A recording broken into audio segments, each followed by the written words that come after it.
Good morning बच्चों।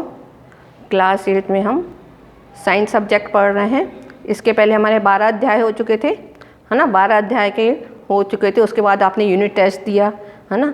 तो unit test में आपने लेसन 3 तक पढ़ा था। अब इसके आगे के जो लेसन है वो आपके क्वार्टरली एग्ज़ाम में आएंगे, है ना। तो 12वें लेसन तक पढ़ा था। 12वां लेसन हमारा कौन सा था? घर्षण था। कौन सा लेसन था? घर्षण था।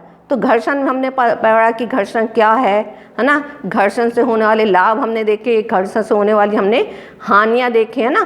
घर्षण किस प्रकार से उत्पन्न होता है ये हमने देखा, और घर्षण को किस प्रकार से रोका जा सकता है। घर्षण के कारण हमें क्या लाभ होता है, जैसे हम साइकिल वगैरह चलाते हैं तो क्या होता है, ब्रेक लगाने से क्या होता है, वो रुक जाती है साइकिल। यदि हम ब्रेक नहीं लगाएंगे तो गाड़ी अपनी गति से आगे बढ़ती जाएगी। फिर हमने देखा कि घर्षण से कई प्रकार के हानि भी होते हैं। हानि क्या? जैसे घर्षण के कारण मशीनों के पुर्जे वगैरह घिस जाते हैं, है ना। लगातार चलने से उसके पुर्जे वगैरह घिस जाते हैं। हमने देखा घर्षण के कारण हम लिखाई कर सकते हैं, घर्षण के कारण हम चल सकते हैं। तो इसके पहले हमने घर्षण के बारे में पढ़ा था, है ना। तो घर्षण क्या है? दो पृष्ठों के बीच में लगने वाली जो बल है वो क्या कहलाता है? घर्षण कहलाता। आज हमारा उसके आगे का लेसन होने जा रहा है बच्चों, है ना। और आज से हमारी यूनिट टेस्ट के बाद की दूसरी ऑनलाइन क्लासेस शुरू होने जा रही है। तो आज हमारा क्या है लेसन? लेसन 13 है ध्वनि। लेसन 13 है ध्वनि। ध्वनि क्या है ना। ध्वनि क्या है? ध्वनि का मतलब आप समझते होंगे, साउंड ना। तो साउंड क्या है? आवाज़। किसी चीज़ को जो आवाज़ हमको सुनाई देती है वो क्या कहलाती है? ध्वनि कहलाती है। क्या कहलाती है? वो ध्वनि कहलाती है। तो अब कैसे आवाज़ सुनाई देती है ना। तो आपने देखा होगा कि आपके स्कूल में जब पीरियड चेंज होता है ना, स्कूल में, अपने स्कूल में जब पीरियड चेंज होता है तो क्या होता है? घंटी बजती है। तो उससे पता चल जाता है कि एक पीरियड ख़त्म हो गया है और दूसरा पीरियड हमारा शुरू होने जा रहे हैं ना।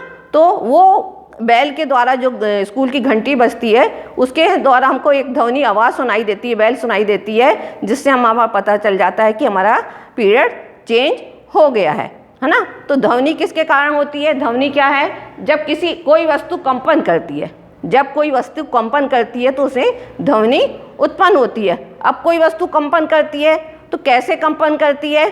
अब जैसे आपने देखा होगा पहले ज़माने में क्या होता था, जो बैल होती थी वो उसमें एक लोहे का वो लटका हुआ रहता था, और जो हमारे यहाँ का प्यून रहता था चपरासी, उसमें क्या करता था? डंडे से मारता था। तो उसमें क्या होता था? मारने से क्या होता था? आवाज़ होती थी, जिससे वो आवाज़ हमको सुनाई देती थी। तो ये आवाज़ क्या है? ये आवाज़ ही ध्वनि है। जैसे आप कोई बर्तन गिर गया आपके मतलब घर में, प्लेट वगैरह, या कोई हाथ से बर्तन छूट के गिर गया तो एक प्रकार से आवाज़ उत्पन्न होती है ना। तो वो आवाज़ आपको सुनाई देती है। तो ये क्या कहलाती है? ध्वनि कहलाती है। अब किसी चीज़ को हम यदि ठोकते हैं, मारते हैं, जैसे ये एक ढक्कन है, यदि मैं इससे देखो इसका कर रही हूँ तो क्या हो रहा है? इसमें आवाज़ उत्पन्न हो रही है ना। ये देखो, इसको सिक्के से मैं पीट रही हूँ तो इससे क्या हो रही है? आवाज़ उत्पन्न हो रही है। तो ये आवाज़ क्या है?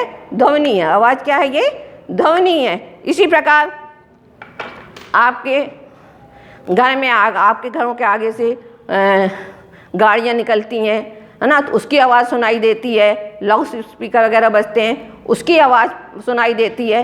कई प्रकार के वाद्य यंत्र होते हैं, है ना, जिससे हमें ध्वनि सुनाई। जैसे बांसुरी है, बांसुरी बजाते हो तो उसमें से एक आवाज़ उत्पन्न होती है ना। उसी प्रकार आपका और भी वाद्य यंत्र है, तबला वगैरह बजाते हो तो उसको, तबले को जब हाथ से ही थपथपाते हो तो उससे क्या होती है? आवाज़ उत्पन्न होती है। तो ध्वनि क्या है? ध्वनि क्या है? ध्वनि जब कोई वस्तु कंपन करती है तो ध्वनि उत्पन्न करती है। किसी वस्तु में जब कंपन होता है तो वो क्या करती है? ध्वनि उत्पन्न करती है। तो ध्वनि आपने देख लोगे, ध्वनि क्या है? जब कोई वस्तु कंपन करती है तो उसमें आवाज़ होती है, तो वो ध्वनि उत्पन्न करती है। तो कई प्रकार के आपने देखे होंगे कि, है ना, कई प्रकार की आवाज़ें आपने सुनी होगी जो ध्वनि कहलाती है। अब ध्वनि कंपन, है ना, कंपन उत्पन्न करती है। तो अब कंपन क्या है? कंपन क्या है? जब आपने देखा होगा कि जो स्कूलों में बैल बजती थी पहले, है ना, उसको मारते थे, और उस बैल को यदि मारने के बाद जो आवाज़, तो उसको आप छुओगे तो छुने से आपको क्या लगेगा? आपके हाथ में कंपन समझ में आएगा कि वो उसमें कंपन हो रही है। ठीक है ना। यदि आपने इसको आपने इसको पीटा सिक्के से, मैंने बताया किसी लकड़ी या सिक्के से इसको पीटा और उसके बाद आपने इसमें हाथ रखा तो आपको हल्का सा कंपन इसमें पता चलेगा। क्या होगा इसमें? आपको कंपन पता चलेगा। तो किसी भी चीज़ आप यदि आपके बर्तन या थाली कुछ नीचे गिर गई है तो उससे आवाज़ उत्पन्न होगी, और उसके ऊपर यदि आप उठाने के लिए उसको उठाओगे तो उसमें आप हाथ रखोगे तो उसमें आपको कंपन पैदा होगा। तो क्या है ध्वनि? क्या है कि जब किसी वस्तु कंपन करती है तो ध्वनि उत्पन्न होती है। कंपन करने से ही ध्वनि उत्पन्न होती है, ठीक है ना। गिरने से उसमें कंपन होगा तो उसमें क्या होगी? आवाज़। तो ध्वनि क्या है? किसी वस्तु में कंपन करने से उत्पन्न होती है। अब कंपन क्या है? किसी वस्तु का तेजी से इधर उधर गति करना कंपन कहलाता है।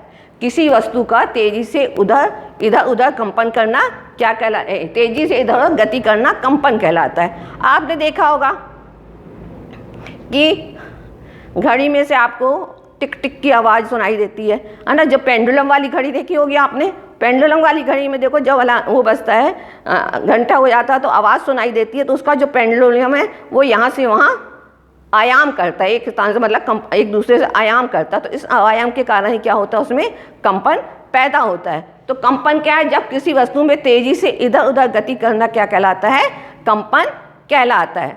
तो ये आपने देख लिया बच्चों की ध्वनि क्या है। ध्वनि किसके कारण उत्पन्न होती है? कंपन के द्वारा उत्पन्न होती है। और कंपन क्या है?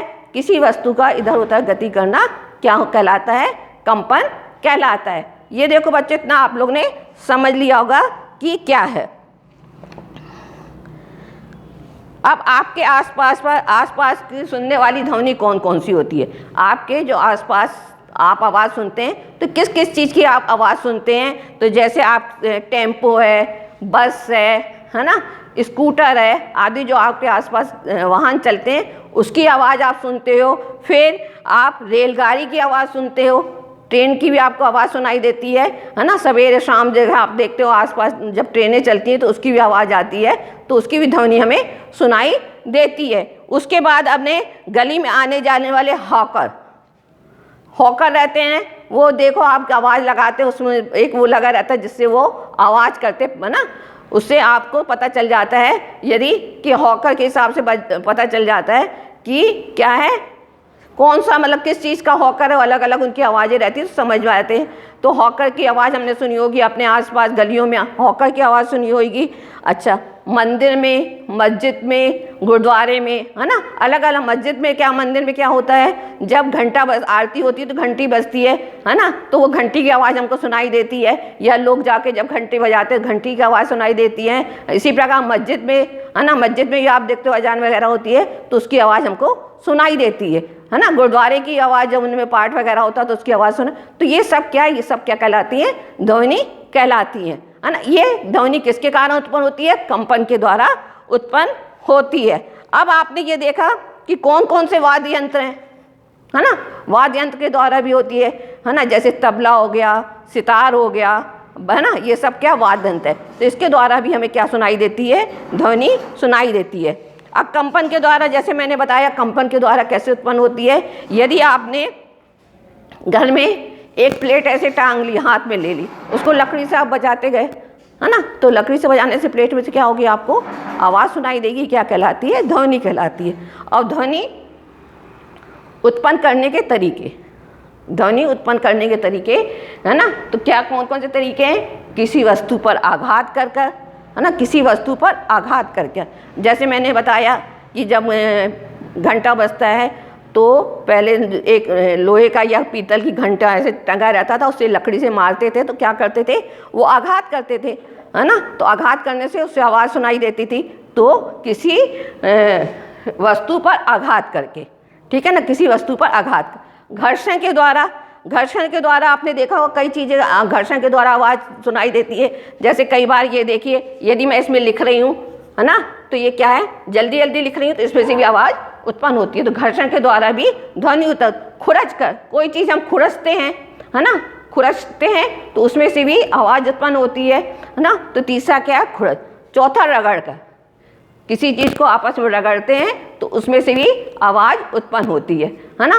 तो ध्वनि उत्पन्न करने के तरीके कौन से हैं? किसी वस्तु पर आघात कर मतलब किसी वस्तु पर चोट करके आवाज़ है ना उत्पन्न की जाती है। घर्षण के द्वारा है ना, जब किसी चीज़ में दो चीज़ों में घर्षण होता है तो आवाज़ उत्पन्न होती है। खुरच कर, खुरचना आप जानते होंगे ना, किसी चीज़ को यदि हम खुरचते हैं कैसे है ना, तो उससे भी आवाज़ उत्पन्न होती है। रगड़ कर, किसी चीज़ को रगड़ कर उसमें से आवाज़ उत्पन्न होती है। तो बच्चों आज हमने क्या देखा, ध्वनि क्या है, ध्वनि कैसे उत्पन्न होती है, जो है ना, ध्वनि क्या है, जब कोई वस्तु कंपन करती है तो ध्वनि उत्पन्न होती है। कंपन क्या है, किसी वस्तु को तेजी से इधर से उधर गति करना क्या कहलाता है, कंपन कहलाता है। फिर ध्वनि उत्पन्न करने के तरीके हमने देखे, किसी वस्तु पर आघात कर है ना, घर्षण के द्वारा, खुरच कर और रगड़ के द्वारा। तो बच्चों इतना आपको समझ में आ गया होगा। इसके आगे का हम कल देखेंगे।